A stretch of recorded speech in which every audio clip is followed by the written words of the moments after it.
When we last left our heroes, they had just survived another divine test, repaired a relay that probably powered half the city, and decided the best way to celebrate was to dive headfirst into the nearest festival. The night began with promise, bright lights, food stalls, a chance at normalcy. Then Fatimus saw games. Naturally, he sprinted towards them.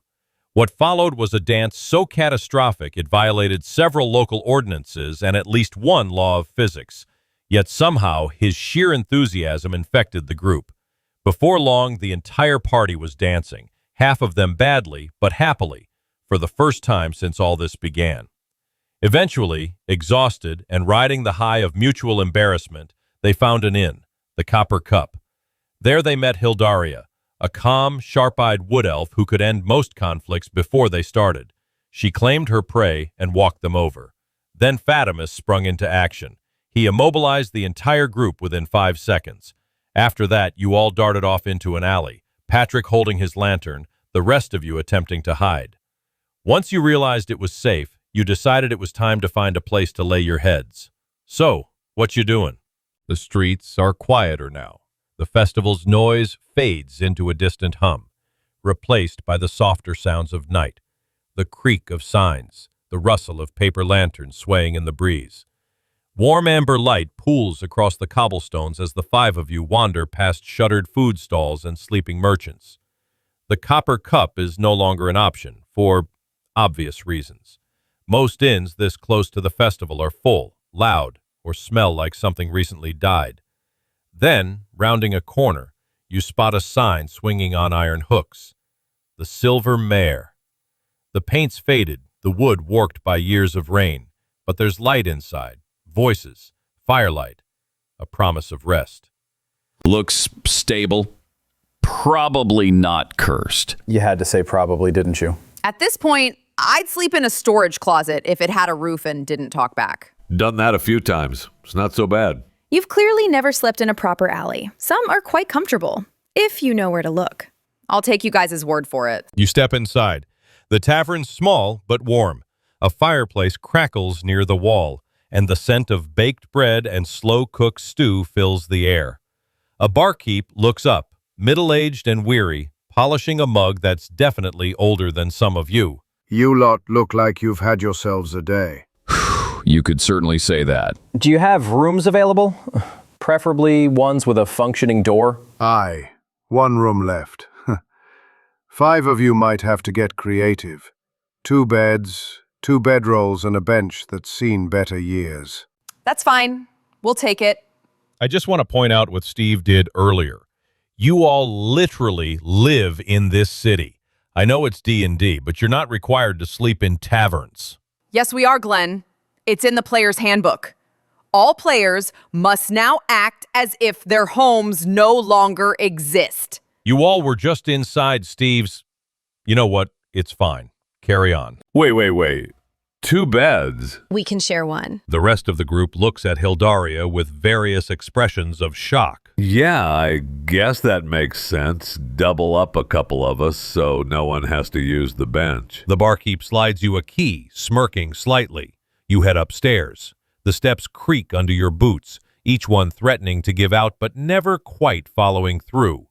The room is small, cramped, and faintly smells of cider. The lantern on the wall flickers, throwing soft light across mismatched furniture. Outside the window, the last of the festival lanterns drift lazily through the night. Speaking of that, Glenn, I still have my lantern, right? Also, do we not have to pay for this room? Of course you still have your lantern, Patrick. Honestly, I forgot about payment, so let's just say he's letting you stay the night for free because he assumes Fatimus is going to order a large breakfast. He is not incorrect in that assumption. Well, it's not much, but it'll do. I'll take a bedroll. Sarla, you should have the other bed. But my fibromyalgia can't handle sleeping on a bedroll. Wow, Steve. Just wow. But it's fine. You can have the bed. No. Mom gets a bed. Take my spot, Sarla. Steve, you take the other bed. Aww. I really did not think it would go this way, Hildaria. He knows nothing about your character, yet somehow he's doing everything right, all while not even realizing it. I know, it's insane. But hey, that's how it goes, and you gotta play your character as you wrote them. Yep. Okay, you all assume your sleeping positions. Hildaria, I already know I need a stealth check from you. Yeah, I figured you knew. Dirty 20. Well, Sarla's passive perception is 12, which is now seared into my brain, so she doesn't notice. Are you trying to wake him or just cuddle up to him? She may like him, Glenn, but Hildaria is a good girl. I just cuddle up to him. Okay. His passive is too low to notice this as well. However, in his sleep, his trunk instinctually wraps around you to protect you. I drift back to sleep with the biggest smile on my face. Patrick, you wake up first. As you open your eyes, you notice the sleeping arrangements aren't what they were when you went to bed. You see Hildaria wrapped up tight by Fatimus. The size difference is staggering. Even in her sleep, though, Hildaria is grinning ear to ear. This is the most bizarre thing ever. I stand up and wake the rest of the group. You all are awoken by Patrick. Steve and Sarla, you two also notice the change in sleeping arrangement. I've just accepted this at this point. Good morning, everyone. Sorry I wasn't a great cuddler, Hildaria. Yeah, I got a little chilly. I just figured Fatimus would be the warmest person, you know? Uh-huh. That is a fair analysis, Hildaria. Given his body mass and the extra appendage of his trunk, he is the most suitable candidate for body heat transference. Your lack of social awareness is adorable, Steve. Thank you. That bedroll was actually pretty comfortable. So comfortable. Yeah, so anyway, we have stuff to do, right? That you do, Patrick. Your team is assembled. Now. Hey, Caesar, got any food? I'm starving. Would someone like to tell me what's going on? Sure thing. So Caesar here is an intercessor to a goddess. He won't say which one. She's apparently putting a team together to stop Voragath, who is waking again. We're that team. We've had no say in any of it. It's been a real blast. I'm sorry, what? I'm sorry, Fatimus. I don't come bearing comestibles on this trip. However, I did smell a glorious breakfast being prepared downstairs. Glenn, can I smell it? Don't even roll. You can smell it.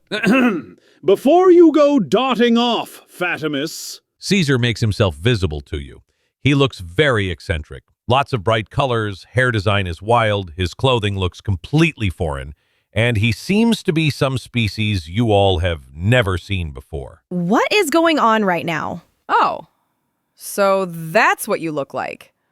Honestly, not what I expected. Actually, I don't know what I expected.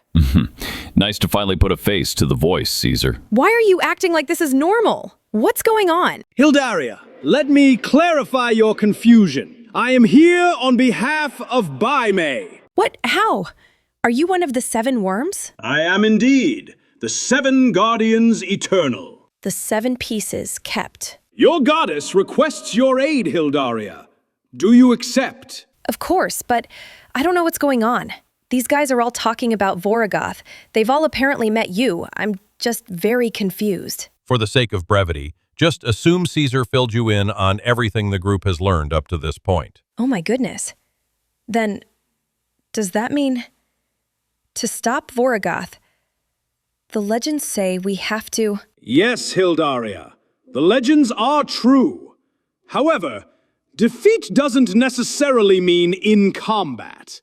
That is all I am permitted to say. Mental acuity will be required to obtain what you now seek, so there will be minimal assistance. She demands you prove you can handle Voragath when the moment arrives. She, nor her allies, will be able to intervene. Only mortals can do this. Well, I'm officially lost. When aren't you? But honestly, so am I. I'm sure you 4 are indeed quite confused. Your final member here will enlighten you, I imagine. And with that, Caesar disappears. Well, Hildaria, care to enlighten us? I follow Baime, the Platinum Mother. She's hard to explain to those who don't feel her presence. She's not like the others you pray to. She doesn't speak. She remembers. Everything. Every vow, every sin, every act of courage. Her silence isn't distance, its weight.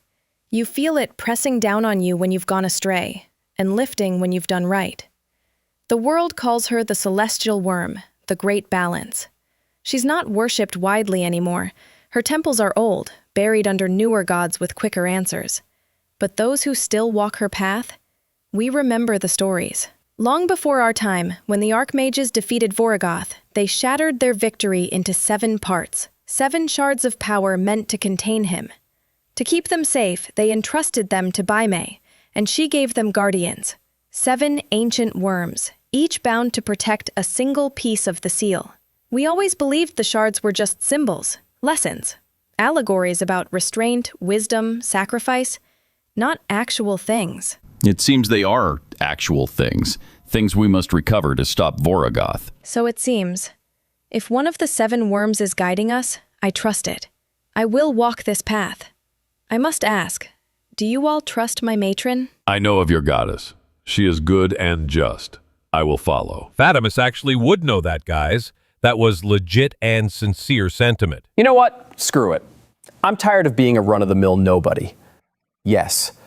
Yes, Hildaria, I will. My sword is yours, milady. Honestly, I've just always wanted to say that. But yeah, I'm in. I make my hand start sparking. Say when. Nice reference. So do you know any more about these worms? Anything that might help us? Maybe. Even those of us who follow her are left with clouded information. It's not Shar-level clouded, but it's definitely not Selune's enlightenment. Here's what I know. Each worm embodies something different. One of Baimei's aspects. Valor, mercy, truth, judgment, creation, resolve, and balance. They are not all kind. They are not all sane. The longer they've guarded their shards, the more the mortal world has faded from them. And again, these are based of teachings I thought were just metaphorical moments ago. It's hard to say what's real and what isn't. So even if we find one, we might not want to talk to it. Exactly. Some may test us, others might strike without question, but all of them are bound by oath. They will not relinquish what they guard until they see proof that Baimei's will guides the seekers. So they're like bouncers for the Apocalypse Stones. You're such a lovable idiot. Yes, Fatimus, that's not entirely wrong, actually. I assume you don't know where they are?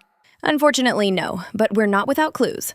The worms weren't random guardians. They were chosen because each was bound to a ley current, a flow of elemental energy that once linked the Archmage's network together. If the shards are still connected to those currents, the resonance might still exist, somewhere. You're thinking we could track the energy. Exactly. Not directly. It's been thousands of years. But if a shard is still active, the land around it will respond. Strange growth, unnatural weather, maybe even residual magic. So we're looking for a place where the laws of nature bend, a disturbance in the pattern. Precisely. I've heard tales that make me think I know where one may be. South, the Sunscar Desert. The rumors are vague and all over the place, but some say the Sunscar is the way it is because a dragon sleeps beneath it. It's the opposite of an oasis, a small, blazing hot desert surrounded by lush terrain. It's the best I got. I can't think of any places that, quote, bend the laws of nature, so I'm good with heading for the Sunscar. Glenn, would I know of any places that would fit Hildaria's description of nature bending? Roll an intelligence check. 13. You sure do, Steve. The Sunscar. Just so you know, I would have given you the second had you gotten an 18. Dang. Well, I tried. Sunscar it is. We need to prepare for this journey. Get rations, potions, gear, etc. Rations. We definitely need rations. Okay, well, let's get to it. I look over at Fatimus. After breakfast, of course. Thank you. You all eat breakfast and then head into town to get items for your journey. Where to first? I don't have much gold, so I don't care where we head. I, too, am of modest means. Yeah, I also don't have a lot. Guess I didn't really think about that, but if we all pool together, maybe we can get a potion or two? I have a little bit from my contract work, like 100 gold. That will give us a couple potions. I also have a couple potions already. Don't worry about it, guys. We can use my endless bag of gold. Your what? My endless bag of gold. I found it one day a couple years back. Every time I reach into it wanting gold, I just have it. I've never heard of an endless bag of gold. Could I see it? Sure, I pull out the endless bag of gold and show it to everyone. I know what you all are going to ask. Steve, roll intelligence. Sarla, Arcana. Hildaria, History. Patrick, honestly, given your background, there's a very low chance you know what this is. But for fun, roll History, I suppose. That was a spot-on impression of Fatimus you did just there at the beginning of that last bit, Glenn. Yeah, 11 Labs is retarded sometime. I know that this city has been doing the festival for a long time with a 6, Glenn. Honestly, you barely know that. 17 Arcana, Glenn. 15 Intelligence. Patrick, maybe we can write a new history book on the festival. I got a 5 for history, Glenn. That book will be 100% factual. Okay, Sarla and Stu, you know what this is. It's a bag of holding. You both know how it works and all that. They're rare, but not like unheard of rare. It's still very odd Fatimus just found one lying around, especially one seemingly loaded with a large amount of gold. Do I know what a bag of holding is now that those two identified it, Glenn? You've heard of them, but you don't know the specifics like Steve and Sarla. Hildaria, you do, though. You just forgot the several you'd come across in your day. Perhaps its wielder distracted you or something. What's that, Glenn? I was busy staring at Fatimus. Moving on. Fatimus, that's not an infinite bag of gold. It's a bag of holding. How on earth did you just find one, especially one with a bunch of gold in it? I, too, find your procurement of such an item to be rather unusual. But I have to imagine this story is quite a good one. Oh, it is. There I was, walking down an alley, eating my leg of lamb. Suddenly, this guy came sprinting down the alley and ran square into me. My leg of lamb went flying, and so did he. But he got up and took off. I was knocked to the ground, and in my saddened state, I just laid there. A few seconds later, some guys in fancy armor came down the alley, too. They asked if I'd seen a man come this way. I tried to tell them the story, but they just yelled at me, "Which way?" So I pointed the direction he went, and they too were off. After a few more moments of grief over my leg of lamb loss, I got up. Underneath me, I saw this bag. I picked it up and looked for identifying markings. As you can see, it has none.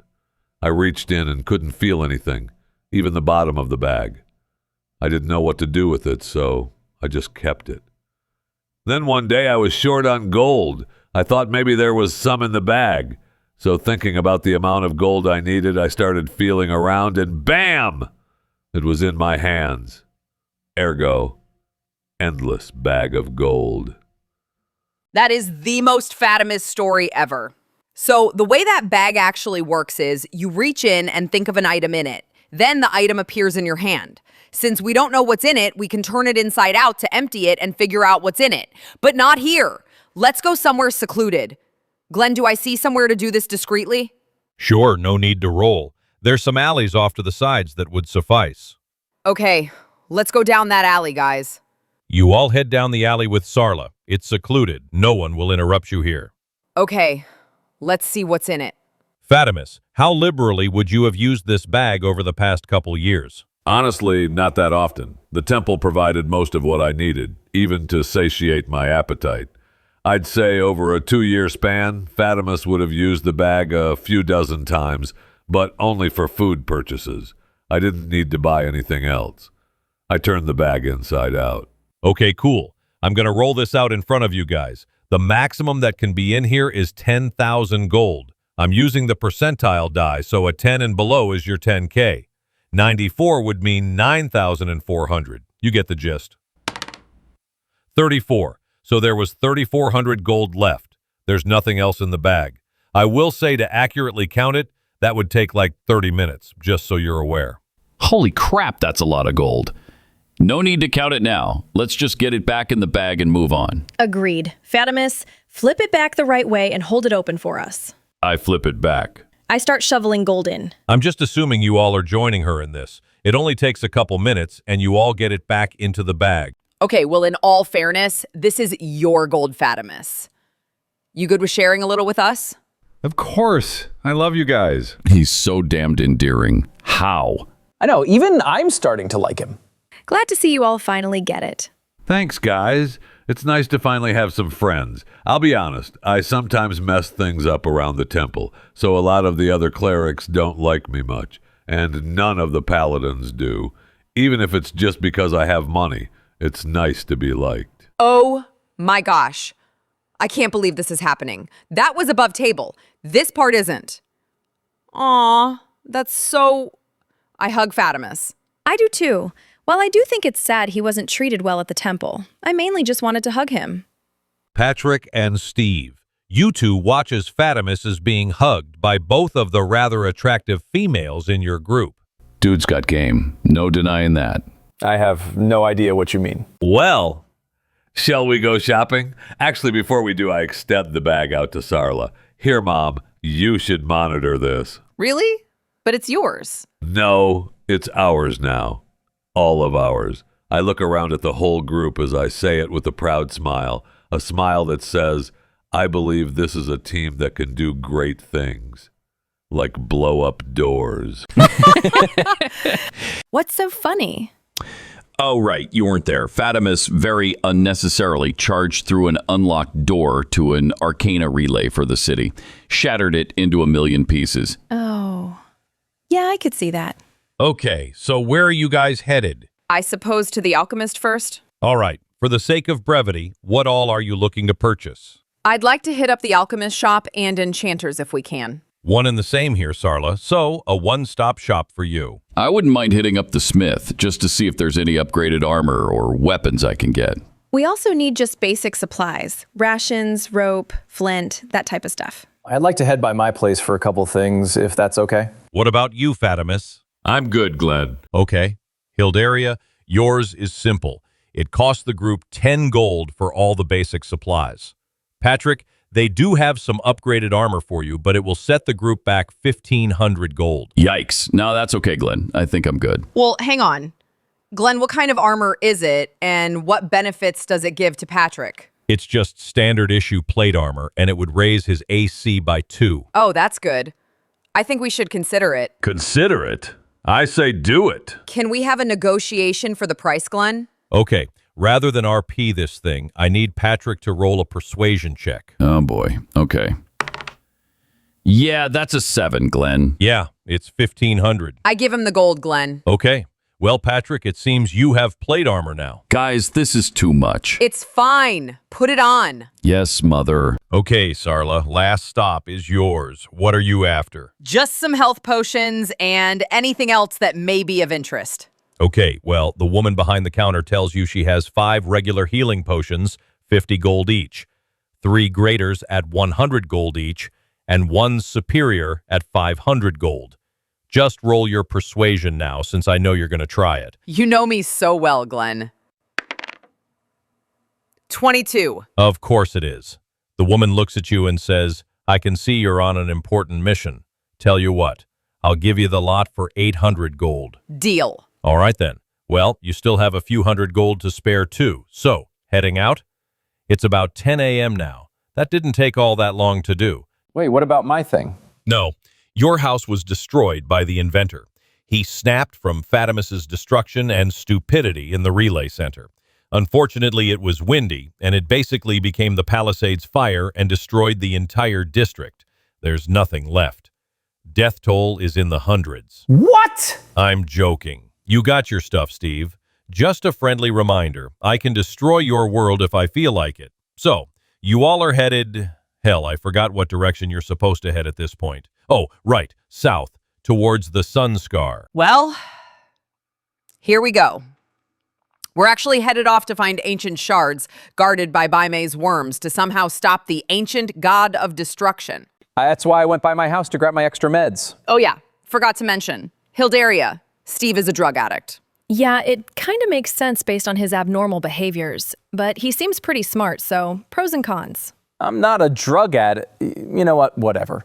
I'm not doing this again. Worst part is, he doesn't share. 1 minute you're endearing, the next, infuriating. It's incredible. I do what I can.